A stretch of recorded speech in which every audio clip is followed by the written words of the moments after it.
ఉందంట చెప్పాలి. దేంతో నిండి ఉంది? చెడుతనముతో నిండి ఉంది. నరుల హృదయం ఎలా ఉంది? చెడుతనముతో నిండిపోయింది. ఆ చెడుతనముతో నిండిపోయింది. చెడు అంటే అర్థం ఏంటి? చెడుకి వ్యతిరేక పదం ఏంటి కదా? మంచి పనులు ఏంటో చెడ్డ పనులు ఏంటో మనకు తెలుసు. ఇప్పుడు చెడుతనంతో నిండిపోయింది ఏంటిది? మనుషుని యొక్క హృదయం. ఈ చెడుతనము అనేది ఎలా మనం వ్యక్తపరచాలి? ఒకరిని తిట్టడం, ఒకరిని కొట్టడం, ఒకరిని బూతులాడడం, లేకపోతే ఒకరిని మోసం చేయడం, ఇలాంటివన్నీ కూడా మనుషుని హృదయంలో ఉంటాయి. కాబట్టి ఇది చెడిపోయిన హృదయం. మరి మంచి హృదయం ఎలా ఉంటుంది చెప్పాలి? మంచి హృదయం ఎలా ఉంటుంది? అబద్ధం ఆడదు, మోసం చేయదు, దొంగతనాలు చేయదు, మాట్లాడదు, ఎవరిని బాధ పెట్టదు, ఎవరికి ఏ హాని చేయదు. ఇదే హృదయం. మీకు హార్ట్ సింబల్ తెలుసు కదా? ఇప్పుడు నేను 2 హార్ట్స్ ఇక్కడ వేసాను అనుకో, ఒక హార్ట్ ఏమో మంచి, ఒక హార్ట్ ఏమో చెడు అని రాశాను అనుకో, ఈ చెడులో ఉన్నాయన్నీ ఒక పక్కన రాస్తాం, మంచిలో ఉన్నాయన్నీ ఒక పక్కన రాస్తాం. ఇప్పుడు దేవుడు మనకి చెప్పేది ఏంటంటే మంచి హార్ట్ లో ఉండాలా, చెడు హార్ట్ లో ఉండాలా? రైట్. మరి వాక్యం ఏం చెప్తుంది? చెడు హార్ట్ తో ఉన్నటువంటి వాళ్ళు చాలా మంది ఉన్నారు. మనుషుని యొక్క హృదయము చెడుతనముతో ఎలా ఉందంట? నిండిపోయింది అంటున్నాడు. ఇప్పుడు ఈ చెడుతనంతో ఉన్న హార్ట్ నిండిపోయింది అనుకో, మంచి హార్ట్లు ఏముంటాయి?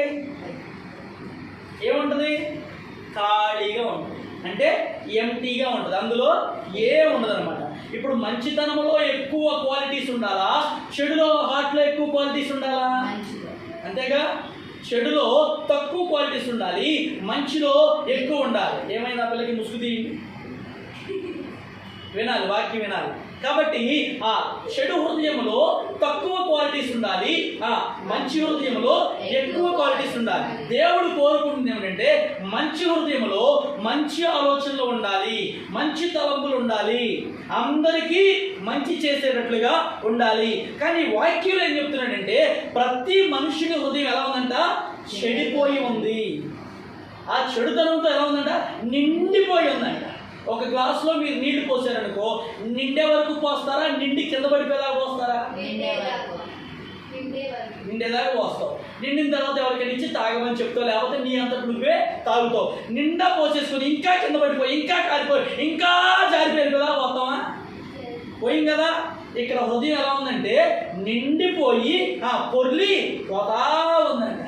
అంత చెడుతనము మనుషుల హృదయంలో నిండిపోయి ఉంది. కాబట్టి ఆ నిండిపోయిన చెడుతనం అంతా ఏం చేయాలంటే మనం తీసేయాలి. మురికిగా ఉన్న గిన్నెని మీరు ఏం చేస్తారు? చక్కగా తీసుకెళ్ళి సబ్బు రాసి, దాన్ని ఏమంటారు, పీచ్ సబ్బు రాసి ఆ గిన్నె లోపలంతా బాగా శుభ్రంగా కడుగుతారు. అప్పుడు ఇది ఏమైంది? అర్థమవుతుందా? చెడుగా ఉన్నటువంటి పాత్ర మీరు కడగటం వల్ల ఏమైంది? మంచిగా అయింది. అలాగే మనుషుని హృదయము చెడుతనంతా నిండిపోయింది కదా. ఇప్పుడు దీన్ని దేంతో కడగాలి? మంచితనంతో కడగాలి. ఆ మంచి ఏంటి? దేవుని వాక్యం. అర్థమవుతుందా? ఆ మంచి ఏంటి? దేవుని వాక్యం. ఆ వాక్యంతో ఈ చెడుతనం అంతా కూడా మనం కడిగేసుకున్నాం అనుకో, ఈ బట్టలు బాగా మురికిగా ఉన్నాయనుకో, ఎన్నిసార్లు వేసుకుంటాం? మురికైన బట్టలే ఎన్నిసార్లు వేసుకుంటావా? వేసుకోం కదా. దాన్ని మరలా ఏం చేస్తాం? శుభ్రంగా సబ్బు పెట్టి ఉతుక్కొని చక్కగా ఇస్త్రీ చేసుకొని మరలా బట్టలు ఒకటే, కానీ మురికి పోవడానికి ఏం చేసుకుంటాం? శుభ్రం చేసుకుంటాం. అలాగే దేవుడు మనకిచ్చినటువంటి హృదయంలో కూడా చెడుతనమంతా నిండిపోయిన దాన్ని మనం ఏం చేసుకోవాలి? ఎప్పటికప్పుడు శుభ్రం చేసుకోవాలి. ఈ శుభ్రం చేసుకోవాలంటే ప్రతిరోజు వాక్యాన్ని ఎంతమంది చదువుతున్నారు? నీళ్ళే వినపడుతుందా? ఏమన్నా ఏం చేస్తున్నావు? విను, నా మాటలు వింటావా? విను. దేవుని వాక్యాన్ని మనం ఏం చేయాలి? మన హృదయంలో ఉంచుకోవాలి. అలా వాక్యము హృదయంలో ఉన్నప్పుడే చెడుతనం అనేది ఏమైతే తెలుసా? పోతుంది. ఇప్పుడు నేను ఒక వచనం చెప్పాను అనుకో, ఒక బైబిల్ మాట చెప్పాను అనుకో, అది మీరు బాగా గుర్తు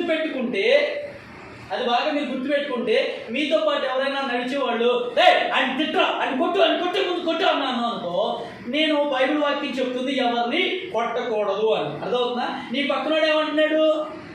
వాడిని కొట్టమన్నాడు. అప్పుడు నువ్వేం చేయాలి? కొట్టు అనేవాడి హృదయం ఏమో చెడిపోయింది, కొట్టొద్దురా అనేవాడి హృదయం ఏమో మంచి హృదయం. ఇప్పుడు ఈ చెడిపోయిన హృదయాన్ని ఈ మంచి హృదయం ఏం చేయాలి? ఎట్లా